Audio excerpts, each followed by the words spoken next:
Tonight, the fight to save a rescue dog named Marley. There was a rally to save her this afternoon, but just as that rally was taking place, the Humane Rescue Alliance announced that they had euthanized her. Fox 5's David Kaplan has stayed ahead of this story for us. David, bring us up to speed on this.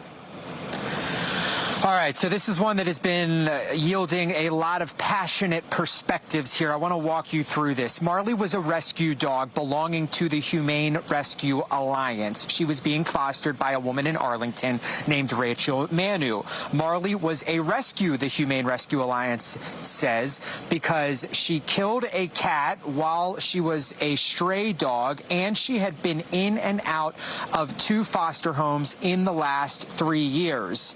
She was given to Rachel at the beginning of this month, so that's the first part. Here we go. Manu and Marley were on a walk. Marley was leashed when a dog who was on a leash but had gotten away from its owner approached Marley and started barking. Manu tells Fox 5 when she bent down to separate the 2 dogs, Marley attacked the other dog, biting and not letting go. Manu worked to pry Marley away, and she says she hurt her hand in the process. The other dog suffering serious injuries but is expected to survive. Now, given Marley's history being in and out of foster homes and this act of aggression after behavioral therapy, the Humane Rescue Alliance made a decision they say they don't take lightly to put Marley down.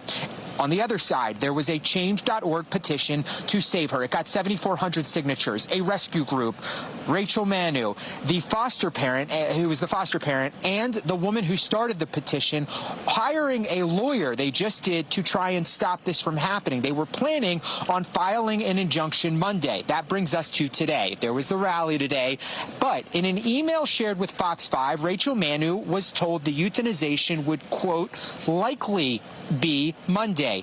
Manu told me on the phone tonight she was later told on the phone from the Rescue Alliance that Marley would be put down when a 10-day bite quarantine was done, as required by D.C. law. According to the Humane Rescue Alliance, that 10 days was up this morning, hence their decision to perform the euthanization this morning. Now, as for the legal fight to stop this, the Humane Rescue Alliance says that because Marley was technically their dog, that the D.C. code requiring there to be a hearing about whether or not the dog is dangerous does not apply here. That is their perspective. However, the attorney that I talked to for the group that tried to save Marley says he doesn't necessarily know if that's true. He's continuing his research. We'll likely have more on that tomorrow.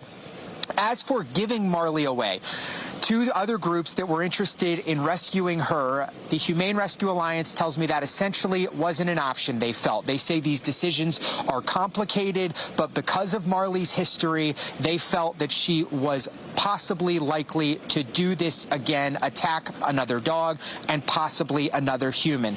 Lots of emotion behind this, as we talked about. I just wrapped up an interview with the CEO of the Humane Rescue Alliance. We will dive into this much more thoroughly starting tonight at 10 on Fox 5 DC. Back to you.